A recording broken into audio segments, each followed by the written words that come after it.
अगर आप कहते हैं कि हम सनातनी हैं और हम सच्चे हिंदू हैं और आपको ये बताना पड़ रहा है कि आपको कौन से वस्त्र पहन करके आना है, किस भाव से मंदिर आनी है, फिर तो हम आप सनातनी अपने आप को नहीं कह सकते, अपने आप को सच्चे हिंदू नहीं कह सकते। एक छोटा उदाहरण मैं आपको दूंगा कि हम लोग किसी मंदिर जाते हैं, किसी धार्मिक स्थल पर जाते हैं तो अपने चप्पल जूते बाहर उतारते हैं। वो चप्पल जूते नहीं होते हैं, वो आपका ज्ञान और बुद्धि है का प्रतीक होता है। वो कि आप अपने ज्ञान और बुद्धि को अपने दरवाजे पर छोड़ करके फिर आप जो है एक निश्चल भाव से एक अबोध बालक के रूप में आप भगवान के सामने जा रहे हैं, क्योंकि कहते हैं वो परम पिता है। आजकल मैं देखती हूँ कि मंत्र लिखे हुए कपड़ों को धारण करते हैं लोग। ये मेरा सवाल है पर्सनली, ये मेरे लिए क्वेश्चन मार्क है। तो क्या हम मंत्र लगे हुए लिखे हुए कपड़ों को जो पहनते हैं तो क्या वो सही है सनातन धर्म के हिसाब से? कि नाम लिखे हुए भगवान के, क्योंकि उनकी गरिमा या मंत्र लिखे हुए, हाँ, तो उसका जो है सो आप उपयोग कम से कम करें। अगर आप करते हैं तो उसकी गरिमा बनी रहे, ऐसा भी उसका विशेष ध्यान आप रखें। तो पंडित जी, हिंदू शास्त्र में सर ढककर पूजा करने की जो प्रथा, ये क्या महिलाओं के लिए सिर्फ है या दोनों को सर ढकने? क्योंकि कई धर्म ऐसे हैं जहां पुरुष और स्त्री दोनों सर ढकते हैं उस दौरान। तो क्या ये सिर्फ महिलाओं के लिए सनातन धर्म में है या दोनों के लिए? अगर पति पत्नी साथ में पूजा कर रहे हैं और गठबंधन हुआ है तो पुरुष को सर ढकने की आवश्यकता नहीं है। उनके साथ एक अंगवस्त्रम होना चाहिए। अच्छा। अंगवस्त्रम कहते हैं या उपवस्त्र भी कहते हैं। अगर सुहागी महिलाएं हैं तो सुहागी महिलाएं की जो अपने हिंदू धर्म में, सनातन धर्म में परिधान का जो विधान है तो वो सिर ढके होने पर एक आंचल सिर पर होना चाहिए। तभी जो है सो वो पारंपरिक महिलाएं, जो भारतीय महिलाएं कही जाती है, एक सनातनी महिला कही जाती है, तभी पूरे होते हैं। अगर आप कोई पुरुष अगर सिंगल पूजा कर रहे हैं तो उनके साथ अगर एक अंगवस्त्र है, एक गमछा है, एक तौली है, इस तरह की कोई चीजें है, उपवस्त्र है, तो फिर से ढकने की भी आवश्यकता नहीं है। लेकिन अगर हम लोकाचार की बात करें, कई जगह ऐसी परंपरा है कि नहीं भाई हमारे यहाँ से ढकी जाती है, तो उसके जगह पर है कि जैसे रुमाल, गमछा आदि आप रखते हैं, उस जगह पर अगर वो भी नहीं रख सकते तो एक मौली धागा भी अगर आप रख लेते हैं तो वो भी जो है उपवस्त्र के तौर पर मानी जाती है। तो भगवान के दरबार में वीआईपी दर्शन क्यों, और ये कौन सी नई पद्धति है? पहले तो ऐसी चीजें नहीं हुआ करती थी जी। अगर उसकी कुछ कमाई का जरिया है तो अगर उसकी कुछ धनराशि लेकर के इस तरह की चीजें कराई जाती है तो वो धनराशि अगर मंदिर की व्यवस्था बनाने में, कुछ सामाजिक सरोकार में, समानता को उत्थान में, अगर इस तरह के गरीब बच्चों को, असहाय लोगों की मदद करने में अगर वो धन कहीं व्यय हो रहा है तो ये एक अच्छा पहलू है। लेकिन सिर्फ और सिर्फ कमाई का माध्यम, अपने कोष वृद्धि के लिए अगर ये चीजें हो रही हैं तो ये ठीक नहीं है। कि हर पर्व जो है वो कंफ्यूजन क्रिएट कर देता है। हर पर्व के बारे में कहते हैं आज भी और कल भी है, तो ये क्यों होता है? और ये पंचांग जो है, और हम कौन से पंचांग को फॉलो करें, ये हम समझ नहीं पाते। तो हम चूंकि बिहार में रहते हैं तो आप हमें ये बताएं कि हम कौन कौन से पंचांग को फॉलो करते हैं और हर पंचांग में ये पर्व दो तरह से क्यों हो जाते हैं और इससे बहुत परेशानी होती है। इसका सबसे बेहतर उपाय है कि आप मूल रूप से जहाँ के निवासी है, जहाँ रहते हैं, वहाँ मुख्य रूप से जो पंचांग आपके यहाँ चलती है उसके अनुसार, उसके पंचांग को जानने वाले, पढ़ने वाले योग्य व्यक्ति से आप इस विषय में सलाह ले। न कि आप फेसबुक पर क्या ज्ञान ले, न आप जो किसी सोशल मीडिया या व्हाट्सएप यूनिवर्सिटी के जैसा आपने चर्चा किया उस पर ज्ञान ले। क्योंकि आप जितने जगह जाएंगे, जितने जगह चीजों से, तो कोई भी व्यक्ति जो आपको बताएगा वो अपने यहाँ के ही विषय में आपको बताएगा। कि सप्ताह में 7 दिन होते हैं, 7 दिन हम भगवान का मानते हैं, फिर ये क्यों कि आज का दिन शुभ नहीं है तो हम ये काम नहीं करेंगे? ये आपके कर्म और आपके चिंतन पर निर्भर करता है। अगर आपके कर्म कैसे हैं, आप किस तरह के चिंतन करते हैं, किस तरह का आहार व्यवहार रखते हैं, ये आपके ऊपर डिपेंडेबल करता है। कोई भी दिन अशुभ नहीं होता है। आप चाहे तो जिस सब दिन आपके लिए शुभ है, सब दिन आपके लिए बेहतर है और बेस्ट है। इसलिए मेरे लिए आज का दिन भी शुभ है, ऐसा भाव रखेंगे, आपके लिए सब दिन ही शुभ रहेगा। वो आपके कर्म और आपके विचार पर ही निर्भर करता है कि कौन दिन आपका शुभ है और कौन दिन अशुभ है। अगर आप सोशल मीडिया को उठाकर देखें तो युवा पीढ़ी को अपने धर्म की जानकारी कम होती जा रही है और दूसरे धर्म की बुराई जो है उसको वो उछालने की कोशिश कर रहे हैं। तो ये जो एक चीजें युवाओं में आ गई है, तो इसके लिए हमें क्या, हम जैसे लोगों को या आप जैसे लोगों को जो धर्माचारी हैं, उनको क्या ऐसा करना चाहिए कि लोग दूसरे धर्म के से पहले अपनी अच्छाइयों को भी जाने? तो कोई भी धर्म कहीं भी इस तरह का द्वंद की स्थिति नहीं बनाता है। वो हम और आप जैसे इस तरह के विचार रखते हैं और इस तरह से चीजें ऐसा होती है।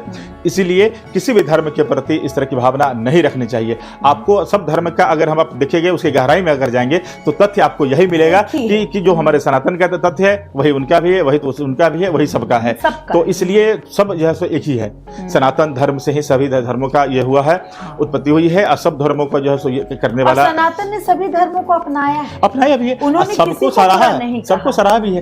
वो hello and welcome to my podcast unplugged Amrita. और जैसा कि आप जानते हैं कि मैं बात करती हूँ अपने पॉडकास्ट में मेरे दिल से निकलकर आपके दिल तक पहुँचने वाली।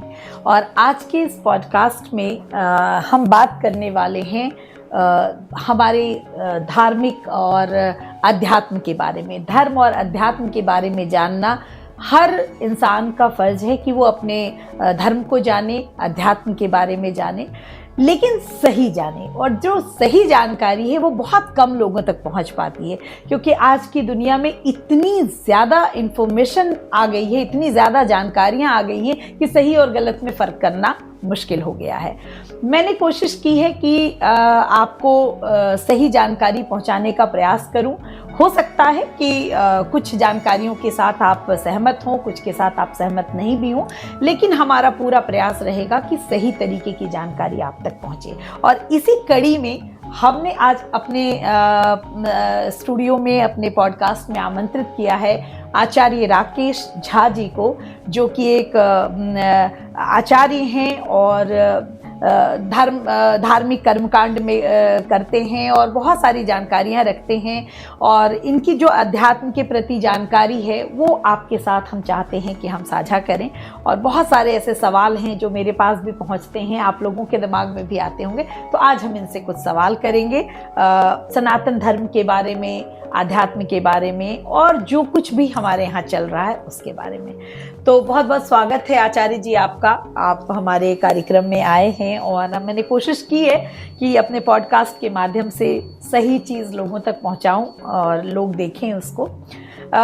मेरा एक सवाल है कि जो आज की पीढ़ी है, जो आज का युवा है या आज के लोग हैं, क्योंकि पहले के लोगों के पास इतनी जानकारियां नहीं पहुंचती थी। आज हर व्यक्ति के हाथ में एक मोबाइल है और पूरी दुनिया उसकी एक उंगली पर घूम रही है।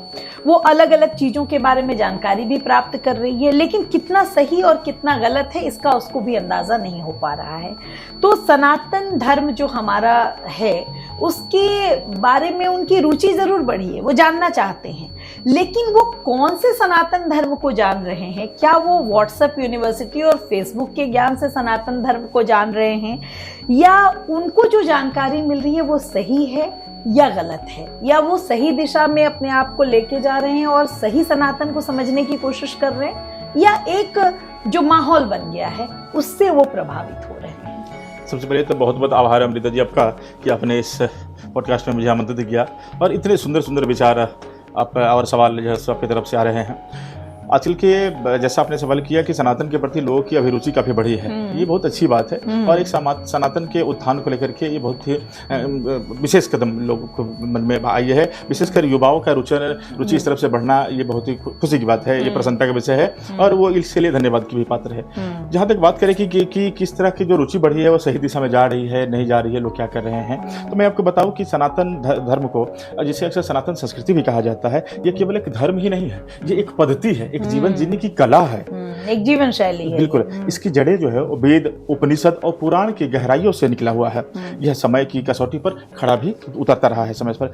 हजारों वर्षों से बदलती राजनीति, समाज के लोग और तकनीकों के बीच में इसकी वजह से ये जीवित भी रहा है। आज के समय में खासकर पिछले एक दशक की बात करें की बात से अब अभी की जो स्थिति बदली है उसमें समाज की आध्यात्मिक प्रति रुचि तेजी से बढ़ रहा है। इसके पीछे कई कारण हैं। क्यों बढ़ रहे हैं? सोशल मीडिया पर धार्मिक सामग्री की जो बाढ़ आ गई है, धार्मिक पर्यटन के सरकार के द्वारा जो बढ़ावा मिला है, सांस्कृतिक पहचान के प्रति जो उनकी गर्वशैली हो रही है, गर्व की भावना हो रही है, और वैश्विक स्तर पर भारतीय आध्यात्मिक की स्वीकृति मिलने की वजह से इसका रुझान बढ़ने के ये चांसेस ज़्यादा बढ़ गए हैं। यह रुचि एक सकारात्मक संकेत है और लोग इसकी जड़ और मूल्यों की ओर लौट रहे हैं। समाज अपने मूल दर्शन से जुड़ता चला आ रहा है। नैतिकता, सहिष्णुता, एकता की भावना इसे मजबूत हो रही है। अब सवाल यह है कि उनकी जो अभिरुचि बढ़ रही है, क्या ये सही दिशा में काम कर रही है? जी हाँ, सही दिशा का अर्थ केवल यह नहीं है कि उनका लगाव एक सतही स्तर पर रख के जीवन शैली में आए हुए बदलाव को भी अब इसके एक अवधारणा को ले सकते हैं। उदाहरण के तौर पर अगर मैं बात करूं कि कोई व्यक्ति अगर गंगा स्नान करता है, मंदिर जाता है, व्रत रखता है, केवल उससे अपने व्यवहार में ईमानदारी, करुणा और संयम अगर नहीं लाता है तो उनकी आस्था फिर अधूरी रह गई है। जी हाँ, सनातन का सार कहा गया है कि सत्यम शिवम सुंदरम की अवधारणा बताई गई है, यानी सत्य का पालन करना, करुणा का भाव रखना और सबके प्रति सुंदर आचार रखना। सनातन का मूल जड़े यही है। इसके विषय में अगर आगे बात करूँ, जो शास्त्र के अनुसार मैं बात करूँ तो कहा जाता है कि धर्म का पालन केवल अनुष्ठानों से नहीं बल्कि धारयति इति धर्मः, जिसको आप आचरण में धारण करते हैं अब हकीकत में धर्म वही है। सनातन के प्रति बढ़ती रुचि के कारण केवल धार्मिक यात्रा, महोत्सव, सोशल मीडिया के पोस्ट तक ही सीमित नहीं रह गया है। यह दिशा आंशिक रूप से सही नहीं कह सकते हैं। इसको पूर्ण बनाने के लिए आपको आत्मचिंतन करना होगा, आत्मसाध करना पड़ेगा, स्वाध्याय करना पड़ेगा, ग्रंथ आदि का आपको पढ़ना पड़ेगा और आपका चरित्र का निर्माण आवश्यक है। तब आप सनातन धर्मावलंबी कहे जाएंगे। इसके आगे अगर हम बात करें तो आधुनिक समय में इसके प्रति एक चुनौती भी आ गई है। अब क्या चुनौती है कि सनातन की छवि को कई बार राजनीतिक बहस, सांप्रदायिक विवाद में भी उलझ गई है।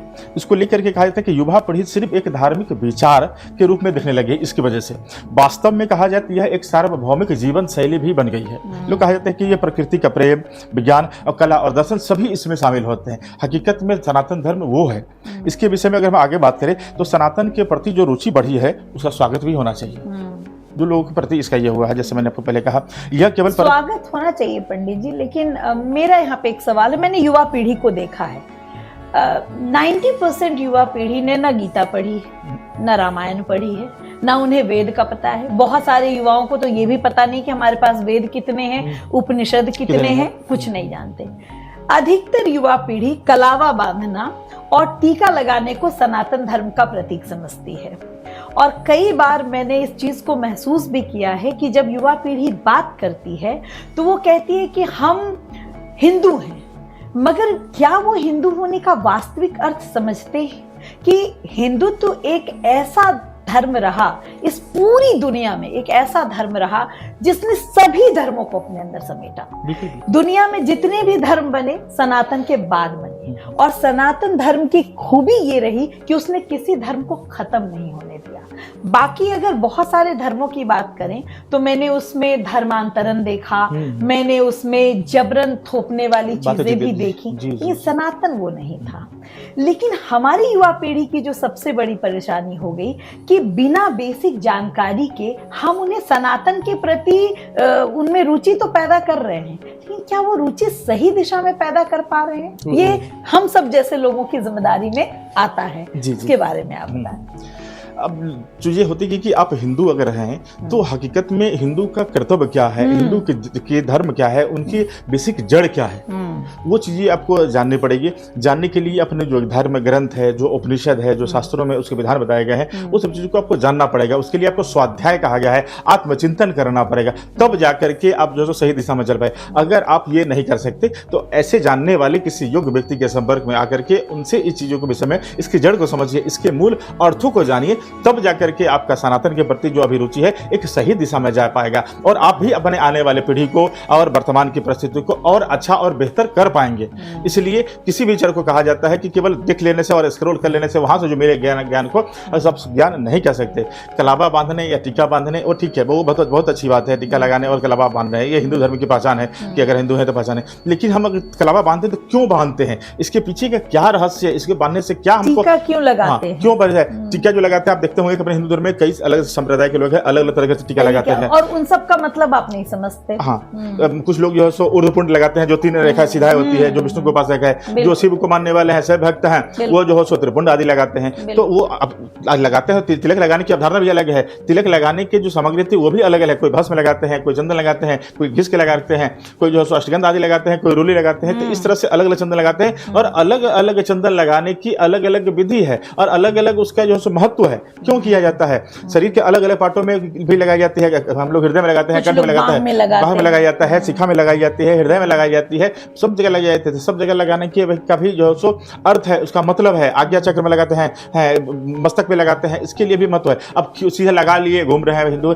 ऐसे जबरदस्ती का हिंदू बनने या इसके प्रति भी रुचि रखने का कोई मतलब नहीं आता है। उसके मूल तत्व को समझना होगा, इसके मूल जड़ों को आपको जानना पड़ेगा कि अगर हम टीका भी लगा रहे हैं तो क्यों लगा रहे हैं, कैसे लगाना चाहिए, किस चीज से लगाना चाहिए, चाहिए, किस समय लगाना चाहिए, किससे लगाना चाहिए। आजकल धार्मिक स्थलों पर आप चले गए तो वहां आपको देखेंगे कि टीका लगाने वाले लोग ऐसे ही घूमते रहते हैं थाली लेकर के, और उसमें 2 रुपए डालो टीका लगाओ। हाँ, उसमें भी आजकल मैंने देखा है कि जो पेंट करने वाले जो ब्रश होते हैं ना उससे भी लगा रहे। क्या कर रहे हैं आप? क्या इसकी आवश्यकता है आपको? सही बात है। और क्या शास्त्रों में इसका वर्णन है कहीं? ये जानकारी नहीं है और लोग लगवा रहे हैं, दुखद ये। लगवा रहे हैं। अगर उनके पास व्यवस्था नहीं है तो उनके पास टीका है, आप ठीक है उनको दक्षिणा देकर के उनसे टीका लगा, वो खुद से अपने से लगा लीजिए। भगवानों को नाम को आप लगाते हैं, फिर आप जो है जो पसीना चलते आदि चलते हैं अपने रुमाल से, उसी रुमाल से आप जूठा पोछे हैं, हाथ पोछे हैं, मुंह पोछे हैं, उसी से फिर उस नाम जो राधे नाम लिखे हुए इसी बात पर एक बहुत इंटरेस्टिंग सवाल। आजकल मैं देखती हूँ कि मंत्र लिखे हुए कपड़ों को धारण करते हैं लोग। ये मेरा सवाल है पर्सनली, ये मेरे लिए क्वेश्चन मार्क है। तो क्या हम मंत्र लगे हुए लिखे हुए कपड़ों को जो पहनते हैं तो क्या वो सही है सनातन धर्म के हिसाब से, या पहन सकते हैं कुछ भी मंत्र लिखे हुए हो हमने धारण कर लिया, तो जितना हम पवित्रता की बात करते हैं तो क्या वो सही है? जी, कहा जाता है कि जिस चीज़ को आप उतना स्थान देंगे उसके हिसाब से ही आपको फल मिलेगा, मतलब जैसा भाव रखेंगे उसके अनुसार ही आपको फल मिलेंगे। तो हमारे धर्म में जो भगवान के नाम आदि है, जो मंत्र है, वो साधारण चीज़ नहीं है, वो अमूल्य है। उसकी जो महत्व है वो हम और आप उसको डिफाइन भी नहीं कर सकते, इतनी बड़ी चीज़ें हैं वो। तो इस तरह की चीज़ें अगर लगते हैं, अगर तो उसमें है कि आप उसको पहनते हैं, फिर आपके पास पसीने लगते हैं, उसको बाथरूम में आप जो है या मशीन में उसको सारे कपड़ों के साथ उसको धुलते हैं, वो राम नाम या फिर अन्य नाम लिखे हुए वो जो जल की जो धारा उसमें से निकल करके गायत्री मंत्र लिखे हुए कपड़े पहनते हैं, तो फिर जो है सो उसकी महत्व और उसकी गरिमा थोड़ी सी कहीं न कहीं धूमिल हो रही है। इसलिए मैं सलाह दूंगा कि अगर आप पहनते हैं तो उसको उस रूप में उसकी नाम की मर्यादा बनी रहे, इसका भी भाव आप जरूर रखें। उसको सभी कपड़ों के साथ नहीं धुलने चाहिए, उसको बाथरूम में नहीं धोने चाहिए, बहुत सारी उसकी जिम्मेदारी भी अगर आप फॉलो करते हैं तो अलग बात है। लेकिन सामान्य रूप से इस गृहस्थ आश्रम में रहते हुए, गृहस्थ जीवन में रहते हुए ये चीज़ें सामान्य रूप से संभव नहीं है। इसलिए कोशिश कीजिए कि इस तरह की चीज़ें नहीं हो। दुनिया में बहुत तरह के ऐसे सुंदर सुंदर रंग है और बहुत सारे ऐसे ऐसे आजकल तो डिजाइन आ गए हैं कि आप उसको धारण कीजिए। मेरा यह निवेदन होगा इस पॉडकास्ट के माध्यम से कि नाम लिखे हुए भगवान के, क्योंकि उनकी गरिमा या मंत्र लिखे हुए, हाँ, तो उसका जो है सो आप उपयोग कम से कम करें। अगर आप करते हैं तो उसकी गरिमा बनी रहे, ऐसा भी उसका विशेष ध्यान आप रखें। पंडित जी, एक बात जो इन दिनों देखी जाती है कि आस्था जो है वो रियल भक्ति से हटकर दिखावा में कन्वर्ट हो गया है। अधिकतर लोग मैंने देखा है कि एक पूजा करेंगे वो पूरी तस्वीरें डालेंगे, कहीं धार्मिक यात्रा पर जाएंगे तस्वीरें डालेंगे। तो ऐसा तो नहीं कि उससे जो भक्ति का असली स्वरूप है वो कहीं ना कहीं कम हो रहा है और उसकी वैल्यू भी कम होने लगी है, या लोगों को बताने से पता चल रहा है कि भाई ये करना चाहिए, ये तरीका है। मैंने देखा है, ज्यादातर लोगों को मैंने देखा है। तो क्या ये सही है या गलत? देखिए, सबसे पहले कहा गया है कि प्रत्येक पहलू के दो, मतलब प्रत्येक चीजों के दो पहलू होते हैं, नेगेटिव और पॉजिटिव। ठीक है, उसमें कहा गया कि अगर आप सच्ची भक्ति कर रहे हैं तो भक्ति ही श्रद्धा या अन्याय, यानी अगर आपके अटूट श्रद्धा ही सच्ची भक्ति है भगवान के प्रति। अगर आपकी श्रद्धा है तो आप कहीं जा रहे हैं, पूजा कर रहे हैं, ये बहुत अच्छी बात है। फोटो भी पोस्ट कर रहे हैं, वीडियो पोस्ट कर रहे हैं, ये भी अगर आपको ये भाव है कि हम ये कर रहे हैं, ये इस विधि से कर रहे हैं जो शास्त्रोक्त विधि है, शास्त्र के बताए गए नियम के अनुसार रहे हैं, तो हमारे डालने की अभिप्राय यह है कि लोग इसको देखें और इस विषय में जाने कि हाँ एक्चुअली में ये पूजा इस तरह से होती है, ये यात्रा इस तरह से की जाती है, या इस तरह से करना चाहिए। तो अगर ये अभिप्राय है तो ये अच्छी पहलू है। लेकिन सिर्फ दिखावा अगर है कि हम वहां गए, ये हम दिखाना चाह रहे हैं, तो ये कहीं भी श्रद्धा या भक्ति नहीं है। तो मैं इसके बिल्कुल विरुद्ध हूँ। एक सवाल और आता है पंडित जी कि पहले हमें पता होता था कि हमें क्या पहनकर कहाँ जाना है। ये हमारी युवा पीढ़ी जो है आजकल, इन्होंने एक नया ट्रेंड चालू कर दिया और इसके चक्कर में मंदिरों में पहनावे को लेकर भी बोर्ड लगाने पड़ रहे हैं कि आपको क्या पहन के मंदिर में आना है।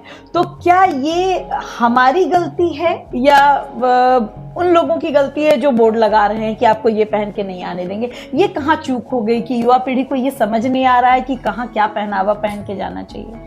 अगर आप कहते हैं कि हम सनातनी हैं और हम सच्चे हिंदू हैं और आपको ये बताना पड़ रहा है कि आपको कौन से वस्त्र पहन करके आना है, किस भाव से मंदिर आनी है, फिर तो हम आप सनातनी अपने आप को नहीं कह सकते, अपने आप को सच्चे हिंदू नहीं कह सकते। एक वीडियो भी मैंने देखा था जिसमें एक लड़की मंदिर जाती है और उसने कुछ ऐसे कपड़े पहने थे, तो फिर मंदिर प्रशासन से कोई रोकते हैं उनको और वो काफी बहस होती है, झड़प। तो ये युवा पीढ़ी गलत रास्ते पर नहीं जा रही है कि इस तरह की हरकत कर रही है? आप इतने पढ़ने लिखने के बाद, आप अपने आप को सनातनी या हिंदू कहने के बाद, आपकी अपने आस्था को दिखाने के लिए आप मंदिर जाते हैं। एक छोटा उदाहरण मैं आपको दूंगा कि हम लोग किसी मंदिर जाते हैं, किसी धार्मिक स्थल पर जाते हैं, तो अपने चप्पल जूते बाहर उतारते हैं। वो चप्पल जूते नहीं होते हैं, वो आपका ज्ञान और बुद्धि है का प्रतीक होता है। वो कि आप अपने ज्ञान और बुद्धि को अपने दरवाजे पर छोड़ करके फिर आप जो है एक निश्चल भाव से एक अबोध बालक के रूप में आप भगवान के सामने जा रहे हैं, क्योंकि कहते हैं वो परम पिता है। इसलिए अबोध बालक के कि हम कुछ नहीं जानते, हमको न पूजा की विधि पता है, न मंत्र की पता है, न सामग्री का पता है, हम एक आरती भी करते हैं, गाते हैं। और बताइए, आपको बताना पड़ रहा है कि आपको किस भाव से, किस तरह के वस्त्र पर धारण करके आपको मंदिर जाने चाहिए। कई सारे मंदिरों की ऐसी परंपराएं हैं कि वहां पर उस तरह के वस्त्र ही आप धारण करके जा सकते हैं। महाकाल मंदिर की बात करें, मीनाक्षी मंदिर की बात करें, तो इस तरह के मंदिरों में इस तरह के वहां पर है कि मंदिर का नियम है कि उस तरह से ही आप जा सकते हैं। लेकिन आजकल कुछ लोग उस पर भी एक बहस छिड़ गई थी कि पहनावा का भक्ति से क्या लेना देना है, और जो आजकल के जो कहते हैं कि हम भाई बहुत विकास की तरफ बहुत ज्यादा आगे बढ़ गए, आधुनिक हो गए, तो उसको लेकर भी कुछ लोगों ने विरोध किया कि इसमें क्या बात है अगर वो ऐसे कपड़े पहन के चली गई। तो ये युवा पीढ़ी जो है वो सही शिक्षा नहीं, धर्म की नहीं जानकारी की वजह से ऐसी गलतियां कर रही है, तो उनको बताएगा कौन बताएगा उनको? जी, इसके विषय में मैं आपको बताऊं कि अपने यहाँ कहा गया है कि कोई भी पूजा और उपासना करने के लिए 3 चीजों का शुद्ध होना आवश्यक है जी। वो होता है शरीर, वस्त्र और मन। मनुस्मृति, योग सूत्र और अग्नि पुराण जैसे ग्रंथों में इसकी चर्चा है कि देवालय में अगर हम प्रवेश कर रहे हैं तो पहले व्यक्ति को स्नान करके साफ और शालीन वस्त्र धारण करके मन को शांत करके, और शालीन व्यक्ति को दिखावे का नहीं बल्कि मानसिक एकाग्रता और पवित्रता के वातावरण भी आवश्यक है। सामाजिक दृष्टिकोण से अगर हम कहें तो मंदिर के पहनावे के नियम को लेकर के मंदिर की गरिमा बनाए रखने के लिए इस तरह से बताई गई है। मंदिर एक सार्वजनिक और पवित्र स्थल होते हैं जहां विभिन्न आयु, पृष्ठभूमि और संवेदनशील लोग भी वहां आते हैं। तो इस तरह की चीजें वहां अगर आप खुले वस्त्र या असंगत वस्त्र पहन करके आते हैं तो कई लोगों के बीच में वहां पर असहज की स्थिति पैदा हो जाती है। इसलिए थोड़ा सा इसको लेकर के आपको मानना पड़ेगा और उसके हिसाब से जाना चाहिए। एक अच्छा समाधान उसके लिए अगर हम बात करें तो यह भी हो सकता है कि मंदिर के प्रवेश द्वार पर कुछ अतिरिक्त कपड़े या दुपट्टा भी रख देनी चाहिए, जैसे कई संप्रदायों में ऐसा है व्यवस्था। तो कोई व्यक्ति अगर इस तरह के चीज जाते हैं या ड्रेस कोड का पालन अगर नहीं कर सकते तो उस तरह की चीजें अगर वहां उपलब्ध भी रहेगी तो उससे उनका मंदिर प्रशासन की जो गरिमा है वो भी बनी रहेगी। तो एक ये है ऑप्शनल के तौर पर जो मंदिर बोर्ड लगा रहे हैं, मेरा उनसे भी एक निवेदन होगा किस तरह दुपट्टा वस्त्र आदि, जैसे आप देखते हैं गुरुद्वारा आदि में हम लोग जाते हैं तो वहाँ वस्त्र मिलते हैं, तो इस तरह के एक वैकल्पिक इंतजाम भी वहाँ पर होना चाहिए कि अगर लोग इस तरह से जा पाते हैं तो कम से कम वो वापस वहाँ से नहीं आए दर्शन किए बिना, पूजा किए बिना, तो इस तरह से भी उनका पूजा हो जाए। तो पंडित जी, हिंदू शास्त्र में सर ढककर पूजा करने की जो प्रथा, ये क्या महिलाओं के लिए सिर्फ है या दोनों को सर ढकने? क्योंकि कई धर्म ऐसे हैं जहाँ पुरुष और स्त्री दोनों सर ढकते हैं उस दौरान, तो क्या ये सिर्फ महिलाओं के लिए सनातन धर्म में है या दोनों के लिए? अगर पति पत्नी साथ में पूजा कर रहे हैं और गठबंधन हुआ है तो पुरुष को सर ढकने की आवश्यकता नहीं है, उनके साथ एक अंगवस्त्रम होना चाहिए। अच्छा। अंगवस्त्रम कहते हैं या उपवस्त्र भी कहते हैं। अगर सुहागी महिलाएं हैं तो सुहागी महिलाएं की जो अपने हिंदू धर्म में, सनातन धर्म में परिधान का जो विधान है तो वो सिर ढके होने पर एक आंचल सिर पर होना चाहिए, तभी जो है वो एक पारंपरिक महिलाएं जो भारतीय महिलाएं कही जाती है, एक सनातनी महिला कही जाती है, तभी पूरे होते हैं। अगर आप कोई पुरुष अगर सिंगल पूजा कर रहे हैं तो उनके साथ अगर एक अंगवस्त्रम है, एक गमछा है, एक तौली है, इस तरह की कोई चीजें है, उपवस्त्र है, तो फिर से ढकने की भी आवश्यकता नहीं है। लेकिन अगर हम लोकाचार की बात करें, कई जगह ऐसी परंपरा है कि नहीं भाई हमारे यहाँ से ढकी जाती है, तो उसके जगह पर है कि जैसे रुमाल, गमछा आदि आप रखते हैं, उस जगह पर अगर वो भी नहीं रख सकते तो एक मौली धागा भी अगर आप रख लेते हैं तो वो भी जो है उपवस्त्र के तौर पर मानी जाती है और आप उसका भी उपयोग कर सकते हैं। तो ये जैसे शास्त्रीय विधान में अगर कहें तो उपवस्त्र आवश्यक है, उपवस्त्र अगर नहीं है तो ही आप ये इस तरह से कर सकते हैं। इसमें लोकाचार भी है तो उसको भी हम नहीं काट सकते, सब जगह की अपनी अपनी लोकाचार, अपनी अपनी परंपराएं हैं, तो उनके हिसाब से वो फॉलो करते हैं। तो सब जगह की परंपरा के हिसाब से ये आवश्यक है। उपवस्त्र अगर है तो फिर सर ढकने की आवश्यकता नहीं है। इन दिनों एक नई बहस हो गई है, मैंने देखा अभी किसी बड़े मंदिर में एक पति पत्नी गए और वहाँ घमासान मच गया क्योंकि वहाँ वीआईपी दर्शन कराए जा रहे थे और उन लोगों को दर्शन नहीं करने दिया गया और उनसे पैसे की मांग की गई कि आपको अगर अलग से दर्शन करना है तो भगवान के दरबार में वीआईपी दर्शन क्यों? और ये कौन सी नई पद्धति है? पहले तो ऐसी चीजें नहीं हुआ करती थी। जी, भगवान के दर्शन में भारत के ऐसे बहुत बड़े प्रतिष्ठित मंदिर है जहाँ पर इस तरह की व्यवस्था लगाई गई है। अब तो ये चीज़ आम हो गई है, विशेषकर तिरुपति बालाजी, सिद्धि विनायक, वैष्णो देवी, जगन्नाथ आदि सब मंदिरों में, केदारनाथ, बद्रीनाथ में भी वीआईपी पास या स्पेशल दर्शन तो की क्या व्यवस्था। ये व्यावसायिक फायदे के लिए ये वीआईपी पास लगाया गया कि उससे कुछ आमदनी हो जाती है मंदिर को या कुछ दान मिल जाते हैं? देखिए, इसके लिए भी आप जैसे मैंने कहा कि दो पहलू हैं। एक तो है कि जैसे विशिष्ट लोग आते हैं या फिर बीमार लोग हैं, गर्भवती महिलाएं हैं, बच्चे हैं, तो उन सब चीज़ों को इसकी व्यवस्था मिलनी चाहिए इसकी प्रशासन के द्वारा। अगर इस तरह की चीज़ है या कोई विशेष लोग आते हैं तो उनकी सुरक्षा की भावना, सुरक्षा की चीज़ें रहती है, उनका समय भी बहुत कीमती होता है, बहुत जगह मीटिंग बहुत सारी चीज़ें रहती है, तो उन लोगों के लिए अगर इस भाव से वो चीज़ें हैं तो ये अच्छी चीज़ें उसको मानेंगे। अच्छा। अगर उसकी कुछ कमाई का जरिया है तो अगर उसकी कुछ धनराशि लेकर के इस तरह की चीज़ें कराई जाती है तो वो धनराशि अगर मंदिर की व्यवस्था बनाने में, कुछ सामाजिक सरोकार में, समानतन को उत्थान में, अगर इस तरह के गरीब बच्चों को, असहाय लोगों की मदद करने में अगर वो धन कहीं व्यय हो रहा है तो ये एक अच्छा पहलू है। लेकिन सिर्फ और सिर्फ कमाई का माध्यम अपने कोष वृद्धि के लिए अगर ये चीज़ें हो रही हैं तो ये ठीक नहीं है, क्योंकि भगवान तो सबके लिए बराबर है। सबके लिए बराबर है। कोई इतने फिर घंटों से लाइन में लगा हुआ VIP है, क्यों हो गया? बिल्कुल बिल्कुल। अगर कोई सुबह से लगा है और कोई अचानक से आके दर्शन करता है तो ये तो एक तरह से मुझे ऐसा लगता है कि ये अन्याय है। हाँ, ये मुझे ये कल्चर समझ नहीं आता है। बाकी अपने अपने तरीके हैं। जी, सर्वे क्षमा दर्शिनः, सभी लोग भगवान के समान सामने हैं, समान है। भगवान के सामने तो सब बराबर है। लेकिन जो मैंने आपको पहलू बताया, अगर इन पहलुओं पर काम हो रही है तो अच्छी बात है, लेकिन अगर कि सिर्फ कोष वृद्धि के लिए अगर हो रहा है तो ये चीजें अवॉइड करनी चाहिए। नहीं। एक और सवाल बहुत ज्यादा ट्रेंड करता है कि हर पर्व जो है वो कंफ्यूजन क्रिएट कर देता है। हर पर्व के बारे में कहते हैं आज भी और कल भी है, तो ये क्यों होता है? और ये पंचांग जो है और हम कौन से पंचांग को फॉलो करें ये हम समझ नहीं पाते। तो हम चूंकि बिहार में रहते हैं तो आप हमें ये बताएं कि हम कौन कौन से पंचांग को फॉलो करते हैं और हर पंचांग में ये पर्व दो तरह से क्यों हो जाते हैं और इससे बहुत परेशानी होती है, तो उसका कुछ समाधान बताएं। पंचांग में कहा जाता है कि अलग अलग जगहों पर टाइमिंग को लेकर डिफरेंस होता है। क्यों ये है कि अलग अलग जगह पर सूर्योदय के समय में अलग अलग समय होता है। एक उदाहरण के तौर पर अगर मैं बात करूं तो पटना के समय में और बनारस के समय में 12 मिनट का डिफरेंस है। पटना के सूर्योदय में और दिल्ली के सूर्योदय में 15 मिनट का डिफरेंस है। तो अगर उस दौरान कोई ग्रह नक्षत्र अगर चेंज हो जाते हैं तो इस चीज में फर्क आ जाती है। ओके, इसीलिए तो ये कुछ पंचांग जो है सो सूर्योदय से मानते हैं, कुछ पंचांग पूर्णिमा से मानते हैं, कुछ पंचांग अमावस्या से मानते हैं। तो इसलिए करके कि कभी कभी इस तरह की चीज़ें हो जाती है। तो इसलिए इसका सबसे बेहतर उपाय है कि आप मूल रूप से जहाँ के निवासी है, जहाँ रहते हैं, वहाँ मुख्य रूप से जो पंचांग आपके यहाँ चलती है उसके अनुसार उसके पंचांग को जानने वाले, पढ़ने वाले योग्य व्यक्ति से आप इस विषय में सलाह ले। न कि आप फेसबुक पर क्या ज्ञान ले, न आप जो किसी सोशल मीडिया या व्हाट्सएप यूनिवर्सिटी के जैसा आपने चर्चा किया उस पर ज्ञान ले। क्योंकि आप जितने जगह जाएंगे, जितने जगह चीज़ों से, तो कोई भी व्यक्ति जो आपको बताएगा वो अपने यहाँ के ही विषय में आपको बताएगा, न कि सब जगह का। तो सब जगह के समय में डिफरेंस होने की वजह से इस तरह की स्थिति हो जाती है। तो आप जहां रह रहे हैं उसके अनुसार उस चीजों को आप फॉलो करेंगे तो आपके लिए ये बेहतर होगा। तो बिहार के लोग पंडित जी कौन सा पंचांग फॉलो करते हैं, मिथिला पंचांग या बनारस का पंचांग? अभी मैंने आपको बताया कि जो सो नॉर्थ बिहार में और बनारस के समय में 12 मिनट का डिफरेंस है। तो यही कंफ्यूजन शुरू हो जाता है। इस वजह से इस तरह की कंफ्यूजन हो जाती है। तो आपके यहाँ मूल रूप से आपके पैतृक स्थान पर जो पंचांग चलते हैं उसको मानना चाहिए, उस पंचांग को मानना चाहिए। उस पंचांग के जो विशेषज्ञ है इनसे एक बार बात करके इधर उधर ज्ञान लेने से हर किसी के पारिवारिक कोई ना कोई पंडित होते हैं, आप उनसे जानकारी हाँ, जो विद्वान लोग हैं उनसे आप उस विषय में जानकारी। अब जितना जगह आप स्क्रॉल करेंगे उतनी कंफ्यूजन आपको बढ़ जाएगी। सब लोग अपने अपने विषय के बारे में आपको बताते चलेंगे, इसलिए दिक्कत हो जाती है। एक और चीजें इन दिनों में देख रही हूँ कि सोशल मीडिया पर धर्म, जो आपको भी मैंने जब आमंत्रित किया था तो इस बात को ध्यान में रखते हुए आमंत्रित किया था कि मैं देख रही हूँ कि सोशल मीडिया पर ज्योतिष से रिलेटेड, धर्म से रिलेटेड और पर्व त्योहार से रिलेटेड इतनी जानकारियां हैं कि वो अलग अलग रील अलग अलग कंफ्यूजन क्रिएट कर देते हैं।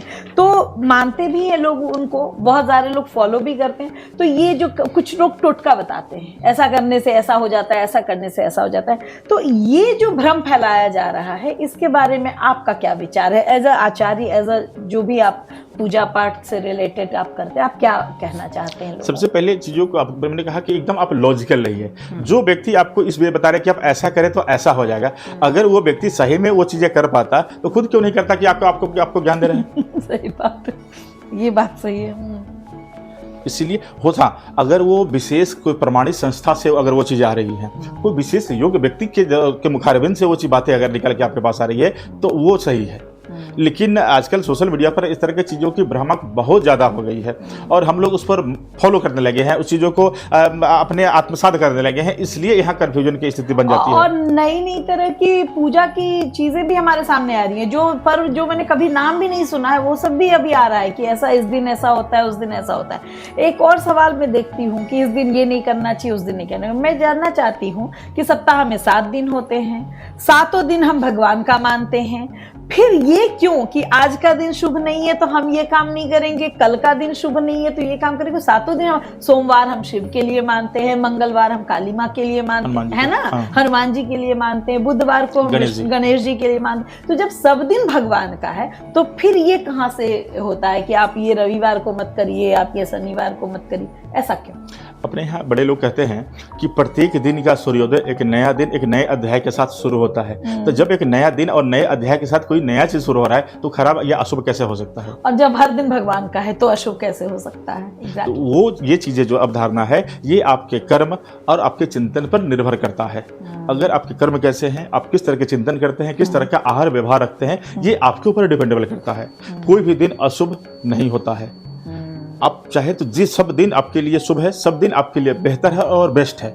इसलिए मेरे लिए आज का दिन भी शुभ है ऐसा भाव रखेंगे, आपके लिए सब दिन ही शुभ रहेगा। वो आपके कर्म और आपके विचार पर ही निर्भर करता है कि कौन दिन आपका शुभ है और कौन दिन अशुभ है। तो इसलिए ये कंफ्यूजन बिल्कुल ना रखें कि ये कोई भी दिन अशुभ है, सब दिन जो है अच्छा। अगर हम बात करें कि कोई भी अपने हिंदू धर्म में कोई भी संस्कार या कोई भी पर्व त्योहार आदि होते हैं तो उसके लिए 4 चीज हम लोग देखते हैं। 4 चीजों को मिला करके एक जो है जैसे मुहूर्त बनता है, जिसको हम लोग कहते हैं, चाहे शादी हो, विवाह, जन्म हो, मुंडन आदि किसी भी चीज को लेकर के। जैसे आपने कहा कि दिन शुभ अशुभ को, उसी विषय में आपको चर्चा कर रहा हूँ कि कोई भी चीज के लेकर के 4 चीजें देखी जाती है। एक पहला देखते हैं महीना, दूसरा देखते हैं तिथि, तीसरा देखते हैं नक्षत्र और चौथा देखते हैं दिन।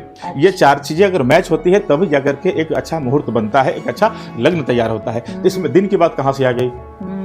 यही इसलिए हो सकता है कि ये 3 चीजें अन्य दिन भी मिल रही, जो आपको लग रहा है कि हमारा दिन अशुभ है, तो वो ये 3 चीजें अगर उस दिन जाकर मैच हो जाएगी तो वो दिन बहुत शुभ हो जाएगा, बहुत ही उत्तम मुहूर्त उस दिन बन जाएगा, बहुत ही उत्तम लग्न बनेगा उस दिन। इसलिए कोई भी दिन अशुभ नहीं होता है।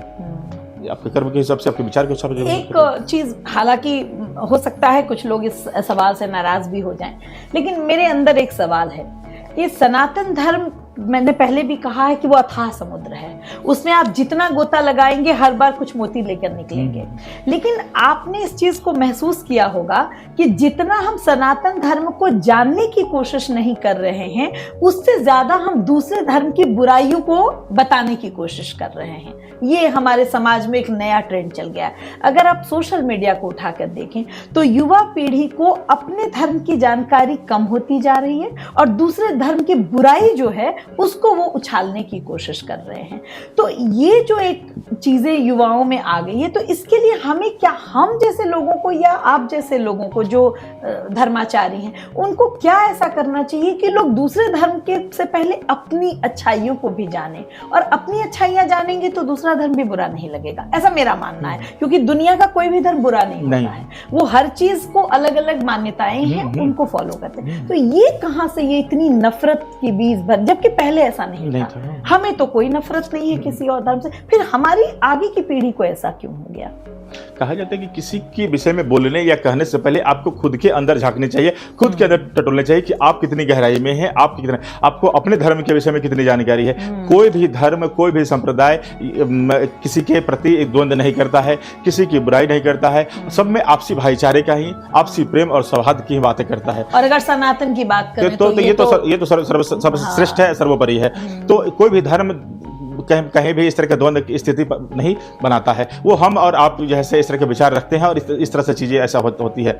इसीलिए किसी भी धर्म के प्रति इस तरह की भावना नहीं रखनी चाहिए। आपको सब धर्म का, अगर हम आप देखेंगे उसके गहराई में अगर जाएंगे तो तथ्य आपको यही मिलेगा कि जो हमारे सनातन का तथ्य है वही उनका भी है, वही तो उनका भी है, वही सबका है। तो इसलिए सब जो है एक ही है।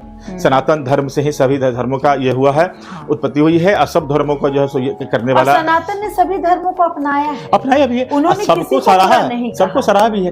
वो हम लोग मूर्ति रूप में पूजा करते हैं, कुछ लोग हैं अदृश्य रूप में पूजा करते हैं, सबकी मानते हैं, लेकिन कहीं ना कहीं कनेक्टिविटी सबके एक ही जगह है। सभी उस परम पिता को ही मानते हैं और कनेक्शन उनका पूजा की विधि अलग हो सकती है, उनके मंत्र उनके विचार अलग हो सकते हैं, उनकी मान्यता अलग हो सकती है, उसके समय अलग हो सकता है, हाँ। लेकिन मूल रूप से अगर बात करें तो सब चीजों का सार अगर कहें तो सब चीज का सार सनातन धर्म का जो जिस तरह से मूल कहा जाता है उसी तरह सभी धर्मों का सार है। इसलिए किसी के प्रति अगर इस तरह का भावना रखती है तो नहीं रखना चाहिए, छोड़ देनी चाहिए। और मेरा मानना है कि अपने धर्म को जानना चाहिए, बिल्कुल जानना क्योंकि चाहिए। अगर हम अपने धर्म को नहीं जान रहे हैं और इसीलिए कचरा तो ज्ञान ले रहे हैं, इसीलिए तो ऐसा स्थिति आपको बन रहा है कि आप दूसरे के प्रति बोल रहे हैं। अपने धर्म को जान लीजिएगा, आपको चीजें समझ में आ जाएगी, क्लियर हो जाएगी, स्पष्ट हो जाएगी कि भाई जो हमारा धर्म का उद्देश्य है वही उनका भी उद्देश्य है। एक सवाल है, ये भी कंट्रोवर्शियल ही है कि धर्म और राजनीति, तो क्या राजनीति धर्म के साथ मिलकर आस्था को मजबूत करने का काम करता है, या इसने इतना विभाजन पैदा कर दिया है और धर्म के नाम पर जो चीजें हो रही हैं आज की राजनीति में, उसके बारे में आप क्या कहेंगे? बहुत कंट्रोवर्शियल सवाल है, पता नहीं लोग कितना आपसे नाराज होंगे, हमसे नाराज होंगे, लेकिन ये जवाब जानना चाहिए युवाओं। देखिए, धर्म अपनी जगह है, राजनीति अपनी जगह है, दोनों को जोड़ करके करेंगे तो चीजें थोड़ी सी अटपटी जैसे लगेगी। इसकी वजह से होगा क्या, इस वजह से उसका असर उन लोगों पर नहीं होगा, उसका असर हम लोगों के ऊपर होगा। हम लोग का जो धर्म है, हम लोग का जो संप्रदाय है, वो थोड़ी से कहीं ना कहीं विघटित होने लगेंगे। इसलिए जो चीजें जहाँ की है उसको मूल रूप से अगर वहीं रख करके देखें तभी हमारा धर्म और हमारा संप्रदाय बचा रहेगा और चीजें रहेगी, हमको आखेट महसूस नहीं होगी। अगर हम बात करें तो धर्म और राजनीति का उपयोग सद्भाव और सेवा के लिए करें तो ये बहुत अच्छी बात है, लेकिन लड़ाई के लिए करें तो फिर ये गलत बात है। आग लगाने के लिए नहीं होनी चाहिए। ये समाज सबको भी सनातन धर्म की बात करें, धर्म की बात करें, ये समाज को जोड़ने का काम करता है, न कि तोड़ने का। तो अगर धर्म पर राजनीति कर रहे हैं तो थोड़ा सा अपनी बुद्धि विवेक से भी आप काम लीजिए, तभी जो है सो चीजें आपका धर्म और आपका संप्रदाय बचा रहेगा। एक और चीज है, आजकल समाज सेवा बहुत होती है, समाज सेवा से जुड़ी हुई बात है कि धर्म में हम दान देते हैं, दक्षिणा देते हैं, तो ये दान और दक्षिणा जो है ये दिखावे के लिए, या समाज सेवा में दान जो है वो दिखावे के लिए दिया जाने लगा है, या इसके पीछे का जो उद्देश्य है वो क्या है? कि ज्यादा पहले लोग गुप्त दान करते थे, आजकल हर किसी को दिखाना है कि मैंने 1 रोटी खिलाई, 2 रोटी खिलाई, और हर चीज फेसबुक पोस्ट पर आता है या सोशल मीडिया पे आता है। तो इसका क्या महत्व? सनातन धर्म में दान और दक्षिणा का क्या महत्व? क्या गुप्त दान सर्वोपरि दान है, या दिखाकर दान करना भी गलत नहीं है? अगर आपका दान करके जो पोस्ट के माध्यम जैसे भी आप दिखा रहे हैं उसका उद्देश्य अगर ये है कि हमने ऐसा किया है तो सामने वाला जो देखे उनका भी मन में ये इस तरह के भाव जागृत हो कि वो भी इस क्षेत्र में थोड़ा सी अभिरुचि ले और जन कल्याण की सेवा भाव की भावना रखे, ये भाव अगर से करते हैं तो ये बहुत अच्छी बात है। शास्त्रों में बताई गई है कि अगर आप दान करने के बाद अगर उसको प्रसार करते हैं, लोग बताते हैं, दिखाते हैं, तो वो दान करने का जो महत्व है वो खत्म हो जाता है, उसका कोई भाव नहीं रहता है, वो जो है मिट्टी के बराबर हो जाता है। अच्छा। लेकिन अगर ये भाव रखते हैं कि उससे किसी का सेवा हो रही है, किसी का जन कल्याण हो रहा है, तो उसका भाव 4 गुना बढ़ जाती है। अच्छा। तो ये आपके सोच और विचार के ऊपर निर्भर करता है कि आपकी भावना क्या है, किस रूप से आप दान कर रहे हैं। अगर आपको पॉजिटिव वे में है तो बहुत अच्छी बात है, अगर हम दिखाने के लिए कर रहे हैं तो फिर करने और न करने से करना बहुत इक्वल, सब दोनों बराबर है। धर्म में महिलाओं की भूमिका क्या है, कि क्या महिलाओं को बराबरी का स्थान धर्म देता है, या कई बार मुझे लगता है कि बहुत पार्शियलिटी हो जाती है? तो रियल में धर्म क्या कहता है कि पुरुष और महिला बराबर होते हैं, या दोनों में फर्क मानते हैं धार्मिक तौर पर? बिना और पुरुष और बिना महिला का ये जीवन संभव नहीं है, ये सृष्टि का संचालन नहीं हो पाएगा। ये अगर सनातन की बात करें तो अर्धनारीश्वर की बात भी हमारे धर्म में बिल्कुल है। राधा की बात करें तो कृष्णा की बात आती है, शिव की बात करें तो पार्वती की बात है, राम की बात करें तो सीता की बात आती है। बिना उनके ये जीवन संभव नहीं है, क्योंकि पुरुष क्या है कि वो आध्यात्मिक और साहित्य की रुचि ज़्यादा रखते हैं, महिलाओं को कर्मकांड में थोड़ी सी अभिरुचि ज़्यादा होती है, इसलिए दोनों का अपना अपना अलग अलग है। कभी ऐसा नहीं होता है कि उनको बराबरी नहीं महसूस होती है? बहुत जगह पर महिलाएं उपेक्षित हो जाती हैं जब धर्म की बात हो, तो ऐसा? देखिए, ये समय और परिस्थिति की अनुकूलता के ऊपर निर्भर करता है।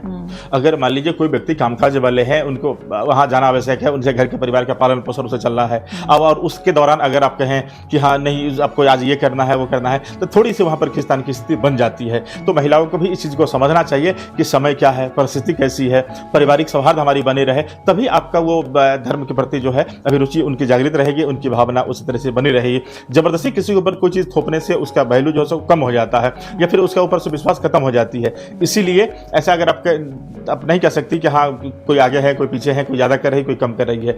अगर महिलाएं कहते हैं कि व्रत त्योहार पूजा पाठ ज़्यादा करती हैं, पुरुष कम करते हैं, तो धर्म पूजा पाठ जो करती है तो उसकी जो व्यवस्थाएं आप करते हैं वो कहाँ से करती है? उसका कहने के स्रोत तो पुरुष ही होते हैं, तो उनको भी उतना ही पुण्य मिला है। तो वो भी एक पूजा ही है कि आपके पूजा पाठ के लिए वो व्यवस्था बना रहे हैं, तो वो भी उनका एक पूजा ही है। तो इसलिए आप ये नहीं कह सकती कि हाँ हम ज़्यादा कर रहे हैं, वो कम कर रहे हैं, या वो इस पर ध्यान नहीं देते, विश्वास नहीं करते, मैं ज़्यादा करता हूँ, ऐसा नहीं है। पंडित जी, डिजिटल युग आ गया है। कोरोना के बाद हमने देखा कि लोग डिजिटल पूजा करा रहे हैं, दर्शन भी कराए जा रहे हैं डिजिटल तौर पर। तो भाई चारों धाम के दर्शन करें, इस टाइप से कुछ हो रहा है। आजकल भगवान की आरती भी डिजिटली दिखा देते हैं। तो ये डिजिटल पूजा का क्या तात्पर्य है? क्या इससे भी वही फल प्राप्त होगा जो हमारे आस्था वहां पहुंचकर और वो करके होगी? देखिए, अब इसको लेकर के बड़ा ही कन्फ्यूजन की चीज़ें चल रही है आजकल बाजार में। इस तरह से अगर मान लीजिए अगर भूख किसी व्यक्ति को लगी है और उनके एवज में कोई दूसरा व्यक्ति अगर खाना खा ले तो क्या उनका काम चल जाएगा? ये तो संभव नहीं है। इसलिए हाँ, अगर है कि मंदिर की सेवा भाव में अगर हम डिजिटली किसी को कुछ धनराशि आदि दे रहे हैं तो मंदिर का सेवा भाव हो रही है, उनकी व्यवस्था बनी रह रही है, तो ये अच्छी बात है। हाँ, जैसे हम कहीं पे है, समय ऐसी नहीं बन पा रही है कि किसी दुर्गम या किसी तीर्थ स्थल का दर्शन नहीं हो पा रहा है, वहाँ भगवान के विग्रह का दर्शन नहीं हो रहा है, श्रृंगार आरती का दर्शन नहीं हो रहा है, तो उस चीज का अगर हम दर्शन कर रहे हैं तो बहुत ही पुण्य लाभ है कि कम से कम ऐसे समय आ गया है कि कम से कम भगवान का साक्षात दर्शन हमको यहाँ से हो पा रहा है। लेकिन अगर ये चीजें जैसे धन कमाने के एवज में लोग अगर कर रहे हैं, या फिर अगर हम वहां नहीं गए और हम भेज दें तो मेरा पूजा सफल हो जाएगा, इस भाव से कर रहे हैं, तो ये कहीं भी मैंने सुना था पंडित जी कि कुंभ स्नान भी लोग करवा रहे थे और कह रहे थे कि हम आपके बदले यहाँ स्नान कर लेते हैं, आप हमें कुछ डिजिटल स्नान करा रहे थे। तो इसके बारे में आपकी कुछ जानकारी है या आपको पता है कि ऐसा भी हुआ था कुंभ के समय में? कहा गया है कि मन चंगा तो कटौती में गंगा। अगर आप अपने स्नान जल में भी संगम का ध्यान करके, माँ गंगा जमुना सरस्वती का ध्यान करके भी अगर आप हर हर गंगा कहते हुए स्नान करते हैं तो आपको भी उतना ही पुण्य मिलता है जो संगम में जाकर स्नान करते हैं। ये ऐसा कहीं ही पुण्य लाभ नहीं है कि हम जो है आपका फोटो या कोई दूसरा व्यक्ति आपके नाम से अगर वो कर देता है तो आपको ये चीज मिल जाएगा। ऐसा इस चीज में संभव नहीं है। ये सिर्फ जो है मृत व्यक्ति के लिए, जब उनके नाम को पिंडदान आदि की जो विधि होती है वो सब चीजों के लिए मान्य है। ऐसा जीवित रहते हुए भी आपकी फोटो जा करके वहां स्नान कर ले या आपकी फोटो के सामने रख करके और वहां पूजा करा दे तो ये पूजा सफल हो जाए मेरी, ऐसा संभव नहीं है और नहीं होता है। हाँ, सिर्फ समय और परिस्थिति आपकी नहीं बन पा रही है तो यहीं से उनका स्मरण करते रहे, ध्यान करते रहे, लेकिन इस तरह की चीजों में विश्वास नहीं करें और सकारात्मक रहिए, काल्पनिक रहिए, जीवन को जो सो पॉजिटिव वाइब्स में रखिए। जो आप जी रहे हैं, जिस चीज को फील कर रहे हैं, बस उसको उस चीज को लेकर के रखिए। इस तरह के दिखावे में और फोटो के द्वारा स्नान करवा करके और आपके नाम से कोई दूसरा व्यक्ति स्नान कर रहा है, आपके नाम से कोई दूसरा व्यक्ति पूजा कर रहा है, संभव नहीं। ये सब चीज बिल्कुल एकदम अलग है। मतलब हमारे धर्म शास्त्रों में ऐसी कोई बात है भी नहीं, और मुझे भी नहीं लगता कि ये सही है। इसके अलावा एक और चीज हम लोगों ने महसूस करी है कि पिछले सालों में, पिछले कुछ दशकों में त्योहारों का व्यवसायीकरण हो गया है बहुत ज्यादा। बाजारवाद पर्व पर जरूरत से ज्यादा हावी है। पूजा पाठ पहले भी हुआ करते थे, इतना दिखावा नहीं था, इतनी ज्यादा ही नहीं।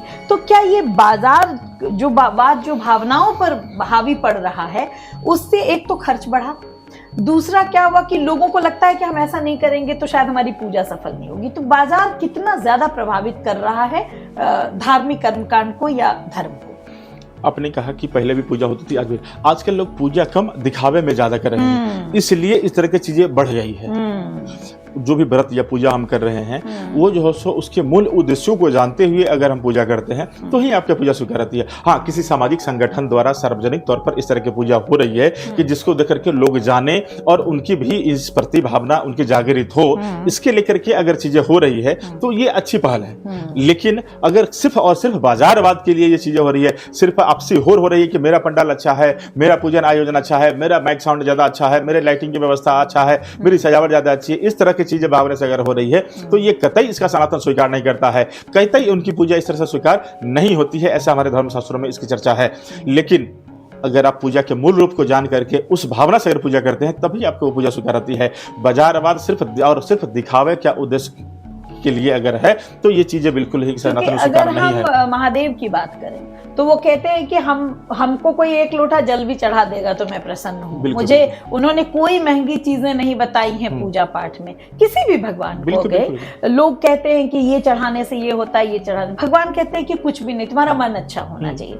तो कहीं ना कहीं इस तरह की जानकारी हम में नहीं है और कहीं ना कहीं बाजार इसको बहुत प्रभावित कर रहा है। आपने महसूस किया होगा कि अक्षय तृतीया करके एक पर्व आता है। पहले अक्षय तृतीया का ऐसा नहीं था कि उस दिन सोना खरीदना ही है, मतलब मुझे लगता है कि आधा से ज्यादा लोग उस दिन सोने के दुकान में होते हैं। तो इन सब चीजों पर बहुत फर्क पड़ा, परिवार की आर्थिक चीजों पर भी इसका फर्क पड़ता है, क्योंकि वो एक जिद है कि मुझे ये कर लेना है। तो मेरा भी यही विचार है कि बाजारवाद से प्रभावित होना, साथ पूजा भी स्वीकृत होती है भगवान के द्वारा, तो वो ज्यादा जरूरी है। एक दो बातें और आपसे कहेंगे, पूछेंगे, ज्यादा नहीं, कि आखिर हम अपनी युवा पीढ़ी को कैसे अपने धर्म के प्रति, कैसे अपने शास्त्रों के प्रति जागरूक करें, और क्या चीजें हम उनसे डिस्कस करें, क्या चीजें हम उनको बताएं जिससे कि वो सही सनातन को समझें, सही धर्म को समझें। क्या उन्हें गीता पढ़ने के लिए प्रेरित करना चाहिए, रामायण पढ़ने के लिए प्रेरित करना चाहिए, क्योंकि वो पढ़ नहीं रहे इसलिए उनकी जानकारी अधूरी है। तो आप बताएं कि कैसे आज की युवा पीढ़ी को इससे जोड़ा जाए। देखिए, कोई भी चीज़ आपको जानने के लिए किसी के ऊपर उंगली उठाने से पहले आपको उस चीज़ को जानना पड़ेगा। जानने के लिए आजकल जैसे डिजिटल युग है, लेकिन इस सब चीज़ों के समय के हिसाब से बदलाव आवश्यक है, बहुत सुंदर बात है। लेकिन अपने उसी को मूल संरचना को जानना भी उतना ही जरूरी है जितना आज के हिसाब से आप सनातन को अपना रहे हैं। पुस्तकें सब जगह उपलब्ध है, ऑनलाइन भी है, ऑफलाइन भी है, सब जगह उपलब्ध है। कोई भी व्यक्ति अगर कह रहा है कि इस ग्रंथ में इस जगह ये चीज़ें लिखी हुई है, इसके अनुसार आप ऐसा करेंगे तो ऐसा हो जाएगा, उस चीज़ को बेहतर है कि कहा गया है कि प्रत्यक्ष को प्रमाण किया। तो आप एक पुस्तक उठाइए, उस चीज़ को देखिए कि वहाँ वो चीज़ है या नहीं है, तब आप उस चीज़ों को ऑथेंटिक रूप में आप जान पाएंगे, समझ पाएंगे। इसीलिए किसी भी चीज़ को जानने के लिए उसके जड़ को तलाशना आवश्यक है, उसके जड़ तक पहुँचना आपके लिए ज़रूरी होगा।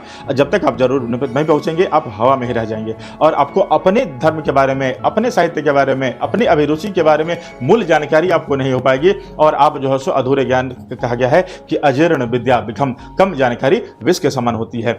इसीलिए आपको मूल रूप से अपने धर्म को, अपने सनातन के परंपराओं को जानना चाहिए, अपने विचारों को उसके विषय में खोजनी चाहिए। आपके मन में जो भी आशंकाएं आ रही हैं, जो भी सवाल आ रहे हैं, वो सारे ग्रंथ में उपलब्ध हैं। आप उस चीज़ को जाइए। कहा जाता है कि रामचरितमानस में जीने की कला बताई गई है कि हमको मानव ये तन मिला है तो किस तरह से ये मानव तन हमारा सफल हो, ये जीने की कला उस रामचरितमानस में बताई गई है। महाभारत की बात करें तो उसमें हमारा मृत्यु कैसे सफल हो उसके विषय में उसको चर्चा की गई है। गीता में बताई गई है कि हमारे जीवन का जो सार है, जो मुख्य उद्देश्य है, वो क्या है। तो इस तरह की चीजें हमारे ग्रंथों में बताई गई है। तो अगर आप उसका सार को जानेंगे, पढ़ेंगे, समझेंगे, तब आपका एक सफल मानव जीवन संपूर्ण होगा और आप सच्चे सनातनी कहे जाएंगे। तो इतनी सारी बातें अपने धर्मशास्त्रों में बताई गई है और अपने धर्मशास्त्र का उद्देश्य और अभिप्राय भी यही है कि आप एक सच्चे मानव जीवन को रहते हुए अपने इस जीवन को चरितार्थ कीजिए, मानव जन को कल्याणार्थ कीजिए, तभी आप एक सच्चे सनातनी या सच्चे हिंदू कहे जाएंगे।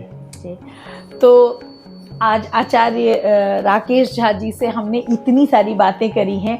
धर्म एक ऐसी चीज है जिस पर, आध्यात्म एक ऐसी चीज है जो अनंत है, जिस पर हम जितनी भी बात करें वो कम ही पड़ जाएगी। मुझे लगता है कि जितनी मेरी कैपेसिटी थी, जितना मेरा था कि मैं इतने सवाल इनसे करूं और आप तक इन सब चीज़ों के बारे में जानकारी पहुंचाऊं, मैंने प्रयास किया है। उम्मीद है आप इस पॉडकास्ट को देखेंगे तो आपको बहुत सारी जानकारी मिल जाएगी अपने सनातन धर्म के बारे में, सही तरह की जानकारी, उम्मीद करती हूं ऐसा। तो इस पॉडकास्ट को आप ज़रूर देखें और मैं आचार्य जी से आज ये भी चाहूंगी कि वो एक मैसेज जरूर दें आज की युवा पीढ़ी को। चूंकि वो धर्माचार्य हैं तो उनका मैसेज हो सकता है आपके लिए ज्यादा फायदेमंद हो, तो आप एक जरूर मैसेज दें इस पॉडकास्ट। आजकल इस भाग दौड़ वाले जीवन में, इस आधुनिक दौर में भी अपनी जो जड़ है, अपने जो मूल है, उससे जरूर आप जुड़े रहे। अपने पैतृक संपत्ति से, पैतृक गांव से, अपने बड़े बुजुर्ग से आप जरूर जुड़े रहें और कोशिश करें कि कम से कम इस 24 घंटे के जीवन में कुछ ऐसा समय, कुछ ऐसा पल निकालिए चले कि अपने उस आराध्य से कनेक्ट कर पाए। अपने जीवन में प्रतिदिन कुछ ऐसा काम करे जिसको सोच करके, जिसके विषय में चिंतन करके हमको उस दिन के लिए खुशी मिले, आनंद मिले। ऐसा ये 2 काम अपने जीवन में जरूर करिए और इसका प्रतिदिन अपने काम को समापन के बाद उसको आत्मसात कीजिए, आत्मचिंतन कीजिए। मुझे उम्मीद है कि आपको आपके जीवन में जरूर अच्छा होने लगेगा। कहा जाता है कि कलयुग है, 10 लोगों के बारे में अगर हम अच्छा करते हैं या अच्छा सोचते हैं तब जाकर के कहीं हमारा अच्छा होना शुरू होता है। तो किसी पर दूसरे पर उंगली उठाने से पहले अपने अंदर जरूर झांके और अपने जड़ों से जरूर जुड़े रहे। हर हर महादेव। तो ये थे राकेश झा जी, आचार्य राकेश झा जी। इन्होंने इतनी जानकारियां दी है कि आप अगर इस पॉडकास्ट को सुनेंगे तो मुझे लगता है कि सनातन धर्म की जो बेसिक बातें हैं उसके बारे में आपको जानकारी मिलेगी। अगर आपके कोई सवाल हो, आप इनसे जुड़ना चाहें तो हमारे पॉडकास्ट के कमेंट बॉक्स में ज़रूर कमेंट कीजिएगा। हम इनका नंबर भी साझा करेंगे ताकि आप इनसे अपने अंदर की जो भी जागरूकता है आपको कि ये जानना चाहिए तो आप इनसे पूछ सकें। तो इस पॉडकास्ट को उम्मीद करती हूँ कि आप लाइक करेंगे, सब्सक्राइब करिएगा इस चैनल को और देखते रहिएगा। मैं कोशिश करूँगी कि अच्छी जानकारी आप तक पहुँचाती रहूँ। धन्यवाद।